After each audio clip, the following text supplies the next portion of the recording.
Hi guys, it's Christian here. Welcome to our YouTube channel at Whoever Vlog. And welcome to my very own vlog, Christian Says. Actually, this is my very first time doing a vlog.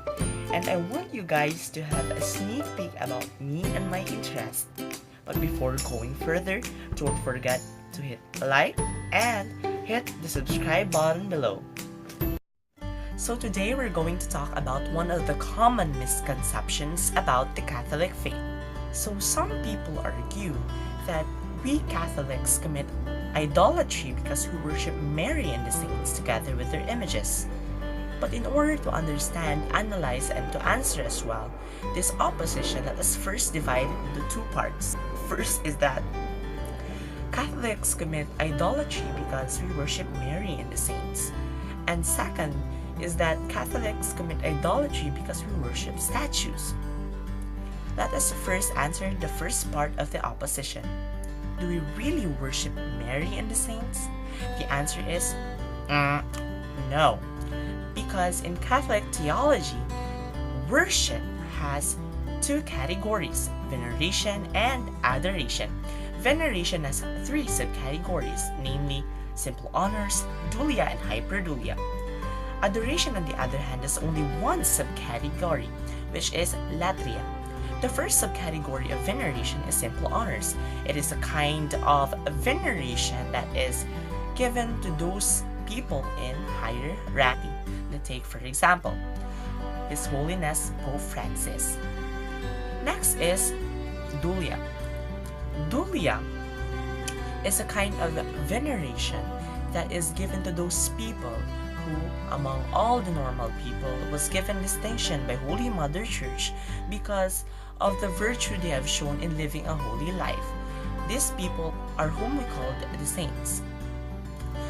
We honor them, not adorationally worshipping them. We honor them because of what they did, for they have set an example for us on how to follow Christ and do the will of God. Hyperdulia.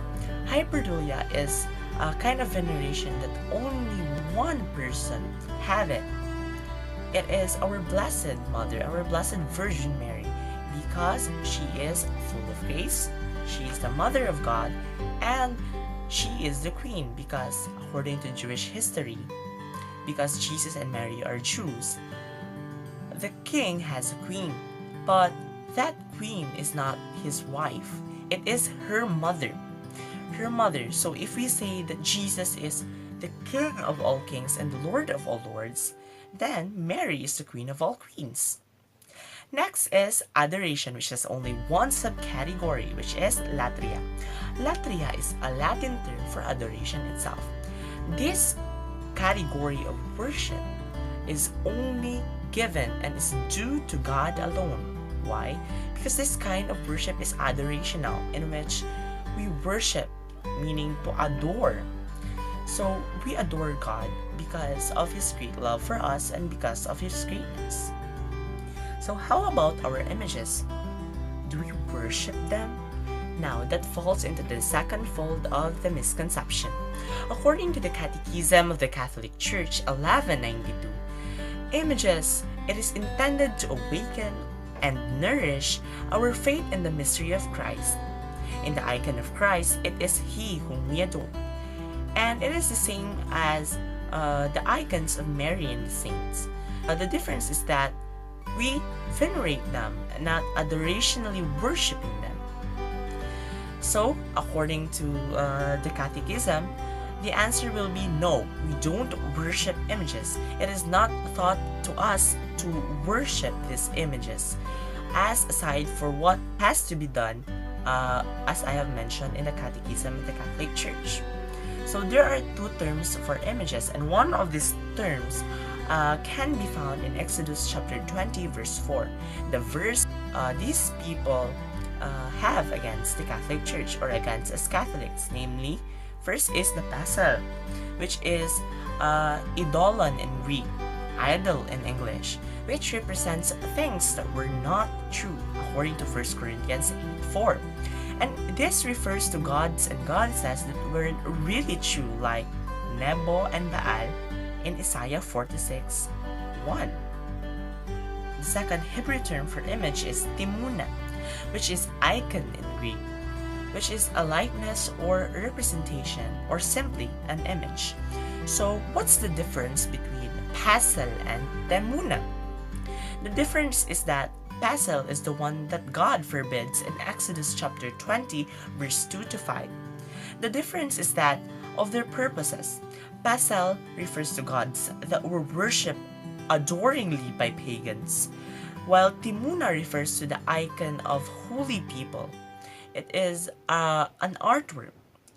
And let's take, for example, Kings chapter 6, verse 29, and 2 Chronicles chapter 3, verse 3 to 10. The temple is filled with images, and according to Psalm 144, verse 12, that it looked like faces, and whose faces is in the temple. And what things are in the temple? It's holy things, which means that those faces in the temple are faces of holy persons. If God forbids all of the images as what other people proposes, as they say in Exodus chapter 20 verse 4, he makes himself fool. Why? Because when you read Exodus chapter 25, he commanded the making of images.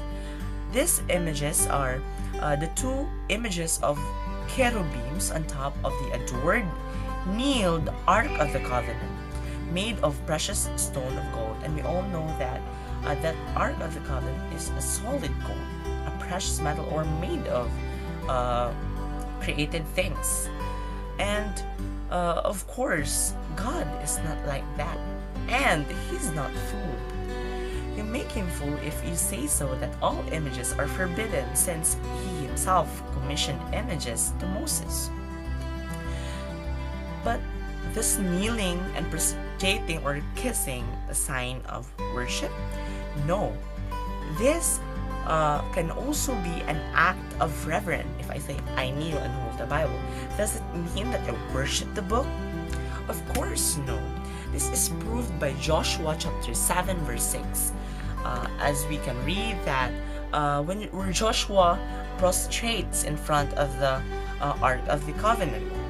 And it's similar to what Catholics do, because as you can see that the Ark of the Covenant is made of solid gold, then it is the same as what Catholics do. They kneel, kiss, or prostrate, the same thing, in front of images, but they don't worship the image itself. And it is also evident in Joshua chapter 6, verse 1 to 7. This Ark of the Covenant is processioned, just as what Catholics do. They procession carved images, but they honor them. It's a sign of honor, but not of adorational worship. Now, how do we surely know that this making of images, especially as we cite in Old Testament, is permitted in our time as Christians? So, in fact, in Acts chapter 24 verse 14, St. Paul himself gives us the answer. It's yes. He said that he believed all Moses' commandments, and also he said in the 1 Corinthians chapter 11 verse 1 that we must be imitators of him. So if Paul follows the commandments of Moses, especially those commanded by God, the making of images, then he invites us to be imitators of him.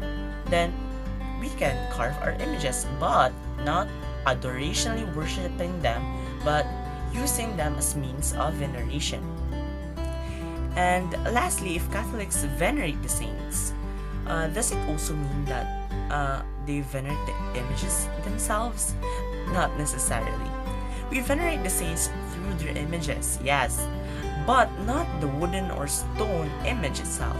When we kneel, we prostrate, we kiss before the images. We give that act of reverence to the people being presented or portrayed by the image. To sum up, we Catholics don't worship Mary and the saints. We honor them through their images as a memorial and ownership, just as we see our loved ones in pictures. We remember them and we talk to them.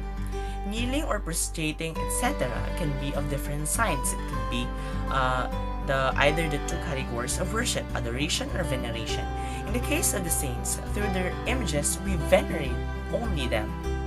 But in the case, not necessarily their images, but in the case of our Lord, it's adoration, but on the one represented by it and not the image itself. We don't commit idolatry. It is through their images that we remember them. So, thank you guys. I hope you have learned something about my vlog, and I hope we can answer those different questions, not only this, but other misconceptions about the Catholic faith. And don't forget to like and hit the subscribe button. Bye guys! Thank you.